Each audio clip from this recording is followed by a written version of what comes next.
ফিরে এলাম বিরতির পর।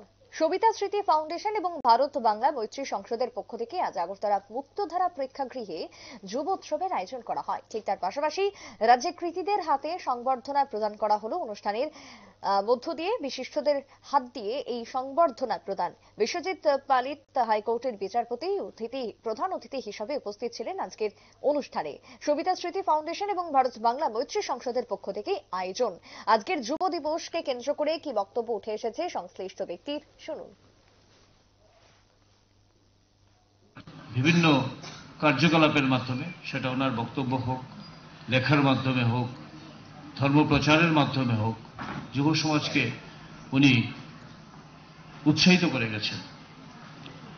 তো আজকের এই মহান দিনটিকে আমরা স্মরণ করছি এবং এই ভারত বাংলাদেশ মৈত্রী সংসদ এবং সবিতা স্মৃতি ফাউন্ডেশনের যারা উদ্যোক্তা রয়েছেন, ওনারা আজকের এই অনুষ্ঠানের মাধ্যমে সমাজের বিভিন্ন স্তরের অনেক শিল্পীদেরকে, অনেক কৃতি ছাত্রকে হয়তো সম্বর্ধনার আয়োজন করেছেন। সেটা ডেফিনেটলি একটা শুভ পদক্ষেপ। তো আমার মনে হয় যে এখানে খুব বেশি বলার থেকে যারা পরবর্তী যারা বক্তা রয়েছেন, আমাদের বিভিন্ন কারিকুলার্সগুলো রয়েছে, সেগুলো আমরা পর্যালোচনা করে দেখব। সংসদ আগামী দিনেও এই ধরনের অনুষ্ঠানের আয়োজন করবেন।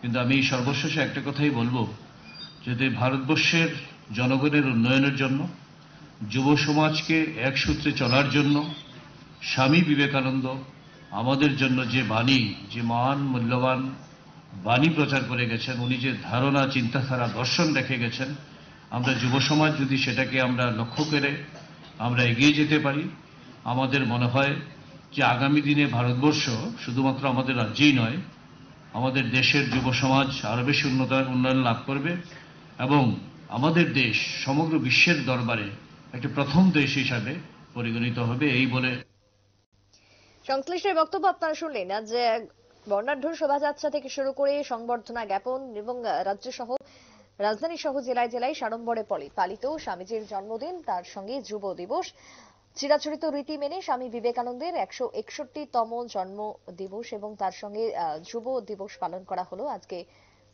মুক্তধারা প্রেক্ষাগৃহে। এবং আয়োজনে আজকে ছিলেন সবিতা স্মৃতি ফাউন্ডেশন এবং ভারত বাংলা মৈত্রী সংসদ, যাদের পক্ষ থেকে এই আয়োজন।